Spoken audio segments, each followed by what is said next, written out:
Hello friend, this is Paritosh और आप देख रहे हैं I speak about money.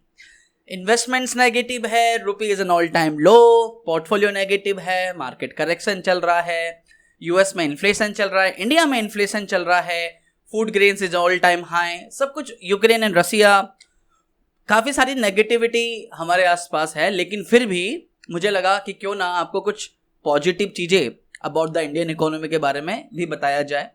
Basically अभी रिसेंटली एक अपडेट आया 4-5 दिन पहले, जब हमने लास्ट वीडियो बनाई तो उससे 1-2 दिन पहले की बात है कि हमारा जो एथेनॉल ब्लेंडिंग का जो एक टारगेट था 2022 का कि हमें 10% एथेनॉल ब्लेंडिंग करनी है, वो हमने अचीव कर लिया और ये हमारी इंडियन इकोनॉमी के लिए काफ़ी फायदेमंद है। हमारा एक टारगेट है कि 2025, पहले 2030 का टारगेट था, उसको रिवाइज कर दिया गया है। 2025 तक हमें 20% एथेनॉल ब्लेंडिंग करनी है, जिसमें से 10% एथेनॉल ब्लेंडिंग आप 2022 में करने लगे हो। 2018-2019 जब ये बायोफ्यूल पॉलिसी आई थी, उस समय हमारा जो एक एवरेज एथेनॉल ब्लेंडिंग था जो होता था बाकी, क्योंकि कुछ ऑयल रिटेलर्स कर पाते थे, कुछ नहीं कर पाते थे, तो एक एवरेज 5% के आसपास था। लेकिन अभी 2022 में ये बढ़ के 10% हो गया, यानी आप पेट्रोल यूज कर रहे हो उसमें 10% एथेनॉल मिला हुआ है और आगे जाके इसको 20% का टारगेट है। हम कहीं ना कहीं ब्राज़ील इकोनॉमी को लेके काफ़ी हद तक इसको रेप्लिकेट करने की कोशिश कर रहे हैं। हम इसी के साथ में फ्लैक्स फ्यूल इंजन पे काम कर रहे हैं ताकि एथेनॉल पे हमारे व्हीकल चल सके, 2 व्हीलर और 4 व्हीलर। तो काफ़ी सारी चीज़ें नई इंडियन इकोनॉमी में चल रही है। अब देखो एथेनॉल से फ़ायदा क्या है। एनवायरमेंटल फ़ायदा तो बहुत है ही, वो एक अलग बात है। इन्वायरमेंटली तो बहुत ज़्यादा बेनिफिट है ही पॉल्यूशन को लेके, लेकिन इसी के साथ में हमें मॉनेटरी काफ़ी सारे बेनिफिट्स है। मॉनेटरी कैसे बेनिफिट है?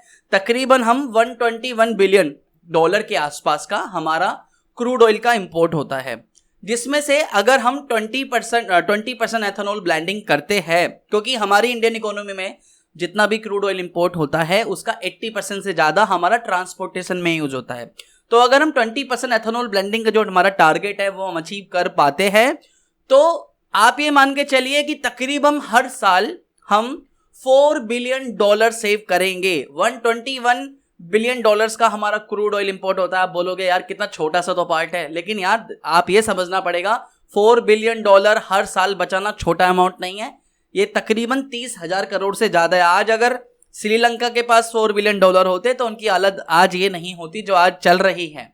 तो हम अगर 20% का एथेनॉल ब्लेंडिंग करते हैं, 2025 का जो टारगेट है, जो मुझे लगता है कि काफ़ी हद तक उससे पहले ही पूरा हो सकता है, तो हम हर साल $4 बिलियन अपने क्रूड ऑयल इंपोर्ट से बिल से जो सेव करेंगे। आज हमारा हमेशा ज़्यादातर ट्रेड डेफिसिट चलता है क्योंकि हमारी डिपेंडेंसी बहुत ज़्यादा है क्रूड ऑयल पर। हालांकि इसको लेके काफ़ी सारे नए प्रोग्राम्स, नई पॉलिसीज चल रही है, लाइक रिन्यूएबल एनर्जी पे काफ़ी सारा काम चल रहा है, आपको एथेनॉल ब्लेंडिंग पे काम चल रहा है, फ्लैक्स फ्यूल इंजन पे काम चल रहा है। ये सारा इसी वजह से चल रहा है क्योंकि हमारी जो क्रूड ऑयल की डिपेंडेंसी वो कम हो सके। अच्छा, आप में से कुछ लोगों को शायद मालूम है, नहीं मालूम है, मैं बताना चाहूँगा। अभी तक जो हम क्रूड ऑयल इंपोर्ट करते थे वो हम ईरान, इराक, यूएई से ज़्यादा करते थे। तकरीबन $140 पर बैरल के करीब का वो हमसे लेते थे। जैसे जैसे क्रूड ऑयल महंगा हुआ वो हमसे ज़्यादा पैसा लेने लगे। लेकिन जो रसिया और यूक्रेन की जो वार हुई है उसमें इंडिया को फ़ायदा भी हुआ है। कैसे फ़ायदा हुआ है? अब सारी कंट्रियाँ, खासतौर से यूरोप, रसिया से अपना क्रूड ऑयल इंपोर्ट करती थी। उनकी जो एनर्जी की रिक्वायरमेंट थी वो रसिया से होती थी, लेकिन बिकॉज ऑफ सैंक्शंस और काफ़ी सारी रेस्ट्रिक्शंस लगने की वजह से रसिया हमें डिस्काउंटिंग प्राइसेस पे $70 पर बैरल पे दे रहा है, जो काफ़ी डिस्काउंटिंग प्राइसेस में मिल रहा था।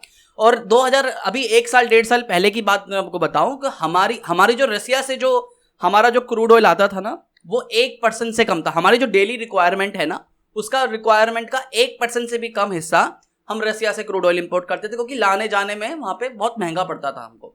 हालांकि उसका एक अलग डायरेक्शन लिया गया, उस पर कभी और अलग दिन बात करेंगे। लेकिन अभी आज सिचुएशन कुछ इस तरीके की है कि हमारी जो डेली रिक्वायरमेंट है उसका 17% हम क्रूड ऑयल इंपोर्ट करते हैं रसिया से।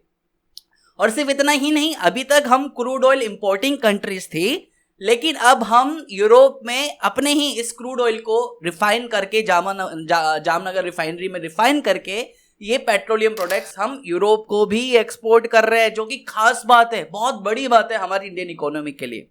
तो आने वाले टाइम पे यस, जो हमारा सपना है, जो हम सोच रहे हैं, वो काफ़ी हद तक हम स्टेप बाय स्टेप चल रहे हैं। आप नेगेटिव बातें भी कर सकते हो, मैं पॉलिटिकल यहाँ पे कोई बात नहीं कर रहा, कोई पॉलिटिकल स्टैंड भी नहीं रखना चाहता हूँ, सिर्फ मैं वो बातें बता रहा हूँ कि हम लोग जिस जिस डायरेक्शन में जाना चाहते हैं उसको लेकर काफ़ी सारे स्टेप्स लिए जा रहे हैं जो हमारी इंडियन इकोनॉमी के लिए, हमारे जीडीपी के लिए फायदेमंद है। और जब अगर इकोनॉमी सही चल रही है, जीडीपी सही चल रही है, छोटे टाइम पर आपको ये वोलेटिलिटी इस तरीके की पहले भी दिखेंगी, लेकिन फ्यूचर में हमारे ग्रोथ पोटेंशियल बहुत ज़्यादा है, कंपनी के ग्रोथ पोटेंशियल बहुत ज़्यादा है, और इसका डायरेक्टली और इनडायरेक्टली हमारे इन्वेस्टमेंट पे फर्क पड़ता है।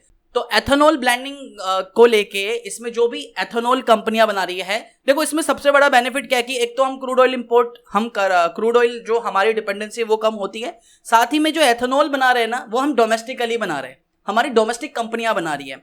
इसमें काफ़ी सारी जो शुगर कंपनियां हैं जो शुगर केन बनाती है, क्योंकि एथेनॉल अभी जो हमारा है वो शुगर केन से बनता है, आगे जाके इसकी प्रोसेस और भी चेंज होगी क्योंकि ये कैश क्रॉप फार्मिंग होती है। अगर हर कोई शुगर केनी जब बनाने लगेगा, शुगर केनी उगाने लगेगा क्योंकि इससे ऑयल बनता है, सरकार भी फायदा दे रही होगी, तो हर कोई वही उगाएगा, तो आगे जाके इसकी प्रोसेस चेंजेस होंगी, लाइक वुड से बनाने लगेंगे, सीड से बनाने लगेंगे, लेकिन अभी जो है शुगर केन से बनाता है। तो जितनी भी शुगर कंपनियां हैं उनको बहुत फायदा हो रहा है, और वो मैं भी अभी आपको दिखाऊंगा। मैं थोड़ा सा जब से ये बायोफ्यूल पॉलिसी बनी है तब से लेके अभी तक अगर इन कंपनीज के आप रिटर्न्स देखेंगे year on year, month basis पे रिटर्न देखेंगे तो बहुत अच्छे रिटर्न है। तो मुझे लगता है कि आपको एथेनॉल रिलेटेड जो स्टॉक्स है वो आपके अपने पोर्टफोलियो में कम से कम 2025 तक तो रखने ही चाहिए। वॉलेटिलिटी डेफिनेटली रहेगी, this is the part of equity, this is the part of the investment, लेकिन आपका जो पोर्टफोलियो उसमें अगर शुगर स्टॉक्स, आपके जो एथेनॉल से रिलेटेड जो मशीनरी बनाती है वो स्टॉक्स आपके पोर्टफोलियो में होंगे तो ज़्यादा बेटर होगा। कौन कौन सा है इसके बारे में मैंने पहले भी कई बार वीडियो में बताया है, लाइक जैसे कि आपके प्राज इंडस्ट्री जो कि एथेनॉल ब्लेंडिंग की मशीनें बनाती है, हैवी मशीनरी बनाती है, सेटअप करती है, साथ में ऑयल मार्केटिंग कंपनी के साथ मिलकर, और मार्केटिंग और डिस्ट्रीब्यूशन का काम भी चल रहा है उनका एथेनॉल ब्लेंडिंग को लेके। श्री रेणुका शुगर हो गया, द्वारकेश शुगर हो गया आपका, और भी काफ़ी सारी है। केपीआर मिल्स भी एथेनॉल पे काम करती है, उनका कुछ काफ़ी अच्छा रेवेन्यू अब एथेनॉल से आता है। आपका बलरामपुर चीनी, इन सब कंपनियों में आपका आप देखिए कि लाइक जैसे जो मैंने नाम, श्री रेणुका शुगर, इन कंपनियों के कुछ न कुछ स्टॉक्स, कुछ इन्वेस्टमेंट्स आप अपने पोर्टफोलियो में रख सकते हो 2025-2030 तक। इनमें ऐसा ही नहीं है कि अभी जब 2018-2019 के बाद से अगर आप इनके रिटर्न देखेंगे, तो मैं आपको एक टेबल दिखाना चाहूँगा जैसे मैं हर बार दिखाता हूँ। तो मैं जस्ट एक स्टडी कर रहा था कि इनकी परफॉर्मेंस कैसी है, तो आप देखेंगे लाइक जैसे अगर मैं बात करूं द्वारकेश शुगर की, तो मैंने कुछ शुगर कंपनियों के बारे में बात कर रहा हूं। तो देखो 2019 में, क्योंकि 2018 के बाद एथेनॉल ब्लेंडिंग प्रोग्राम पे काम हुआ है, बायोफ्यूल पॉलिसी बनी है, तब से हम एथेनॉल पे ज़्यादा कंसंट्रेट कर रहे हैं। तो इन कंपनियों को कैसे फायदा हो रहा है, उनके रिटर्न साइड पे देखते हैं। तो 2019 में देखो द्वारकेश शुगर 30% था, 2020 बिकॉज ऑफ मार्केट करेक्शन, कोविड-19 ये सब चीज़ों के बावजूद भी द्वारकेश पॉजिटिव में ही था। 2021 127% था। 2022 में अभी भी मार्च और अप्रैल में we are positive in Dwarkesh sugar. अभी भी इस ईयर ऑन ईयर बेसिस पे अगर आप बात करें जनवरी से लेके अभी तक, तो हमने 78% से ज़्यादा का रिटर्न अचीव करा है। एट पैरी देखिए 2019 में माइनस में था ऑब्वियसली, 2020 में हम 61% थे, 2021 में 39%, 2022 में भी हम पॉजिटिव है। उसके बाद बलरामपुर चीनी देखिए 2019 में 68%, 2020 में सिर्फ -4.86%, 2021 में 109%, 2022 में 20% पॉजिटिव में है। अभी देखो वॉलेटिलिटी होगी बिकॉज ऑफ दिस रीजंस, क्योंकि मार्केट में सेंटीमेंट प्ले चल रहा है अभी, लेकिन इस समय आपको ये स्टॉक्स थोड़े डिस्काउंटिंग प्राइसेस पे भी मिल रहे होंगे। प्राज इंडस्ट्रीज देखिए आप 2019 में -15% डाउन था। ये सारा वो पीरियड है जहां मार्केट में ज़्यादा नेगेटिविटी थी, लेकिन फिर भी काफ़ी कंपनी काफ़ी कम गिरे थे।